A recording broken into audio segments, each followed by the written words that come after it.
Balloon প্রদান করেছিলেন। এখানে উপস্থিত রয়েছেন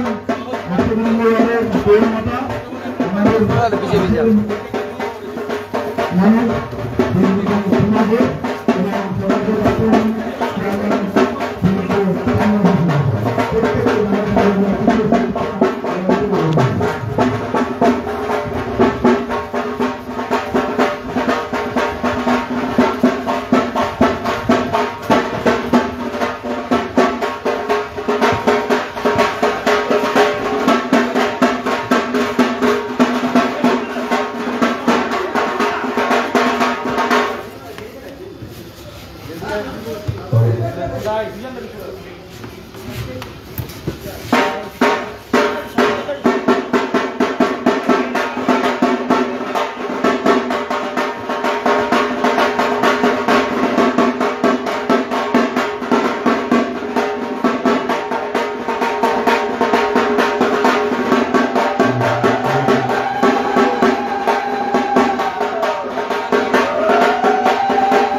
আমরা সবাই আধ্যাত্মিক অবস্থায় রয়েছি, কিন্তু মায়ের পূজা তার আমারও সমর্থন হলো।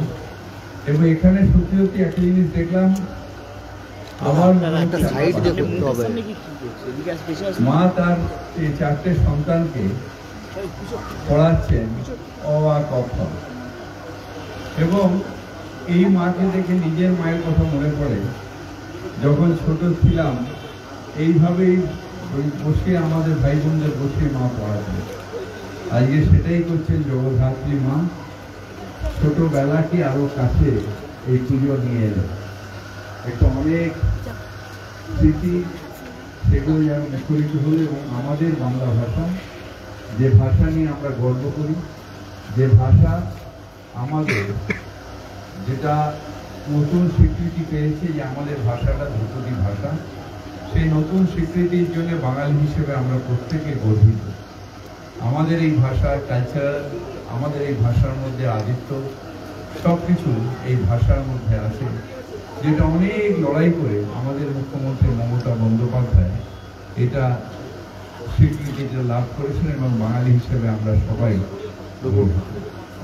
আমরা যখন বাংলার কথা বলি তখন যারা বাংলা দখল করার চিন্তা করেন তারা কোনটা সহজ পাঠ আর কে লিখেছেন আর কোনটা বর্ণ পরিচয় সেটা কে লিখেছেন সেটাই জানেন। তারা নাকি বাংলায় আসবেন, এটা আশ্চর্য লাগে। যাই হোক, আমরা বাঙালি, আমাদের সবসময় এই মাতৃপূজাতে আমরা অগ্রণী ভূমিকা নিই, এবং মাতৃপূজাটাই আমাদের পূজা। আমাদের ঘরের দুর্গা মা আসছেন, এটা আমাদের কাছে অত্যন্ত সুখের দিন। এই 4টে দিন আমরা সব কিছু ভুলে গিয়ে আনন্দ করি, উৎসবে করি। তাই আজকে আবার আগাম দুর্গাপূজার শারদীয়া আপনাদের সবাইকে শুভেচ্ছা জানাতে আমি এখানে।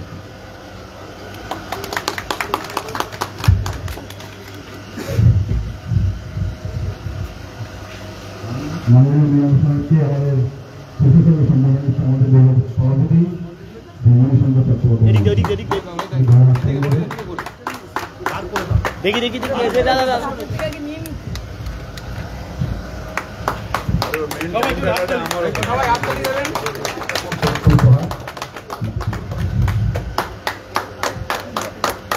আমরা অত্যন্ত কৃতজ্ঞ মাননীয় মেয়রের এত সময়ের মধ্যে আমাদের এখানে এসে উপস্থিত হওয়ার জন্য।